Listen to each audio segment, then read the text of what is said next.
Le secrétaire général de la présidence de la République française, Alexis Collet a été mis en examen le 23 septembre pour prise illégale d'intérêt dans l'enquête sur ses liens avec l'armateur italo-suisse Mediterranean Shipping Company, MSC, a indiqué le procureur national financier dans un communiqué lundi 3 octobre. Le même jour, les avocats du ministre de la Justice, Éric Dupond-Moretti, ont annoncé qu'il était renvoyé devant la Cour de justice de la République pour prise illégale d'intérêt.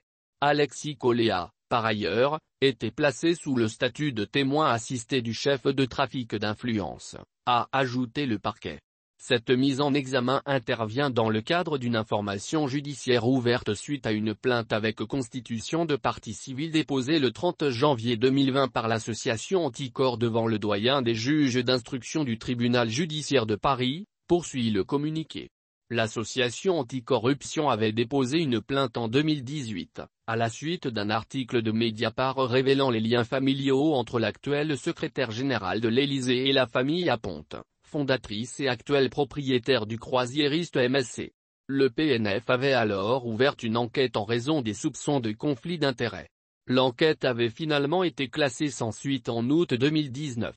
Mais Mediapart avait révélé qu'Emmanuel Macron lui-même était intervenu pour dédouaner et ex-directeur de cabinet à l'époque où il était ministre de l'économie, relançant les investigations. Surtout, l'association avait obtenu la relance des investigations en juin 2020 grâce à une plainte avec constitution de partie civile, qui permet la plupart du temps la désignation d'un juge d'instruction. Les choses changent.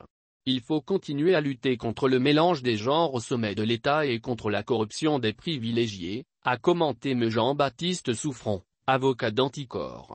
Alexis Collet conteste avec force avoir commis tout délit, a indiqué de son côté son avocat, Éric Dupond, à la suite de sa mise en examen, affirmant que la suite de la procédure, à laquelle il a désormais accès allait lui permettre de démontrer son innocence. Cette affaire tombe d'autant plus mal pour l'exécutif que ce même lundi 3 octobre, les avocats du ministre de la Justice, Éric Dupond-Moretti, ont annoncé qu'il était renvoyé devant la Cour de justice de la République pour prise illégale d'intérêt. Celui-ci est soupçonné d'avoir profité de sa fonction pour régler des comptes avec des magistrats à qui il s'était opposé quand il était avocat. Une première pour un ministre en exercice. En Afrique francophone, ces affaires sont suivies avec une attention toute particulière. Si une partie de l'opinion y voit le signe d'une justice indépendante qui fait son travail sans pression politique, une autre pointe du doigt le décalage qui existe entre les leçons de morale faites par la France à l'Afrique et l'attitude de certains dirigeants français, comme l'écrit un grand quotidien burkinabé.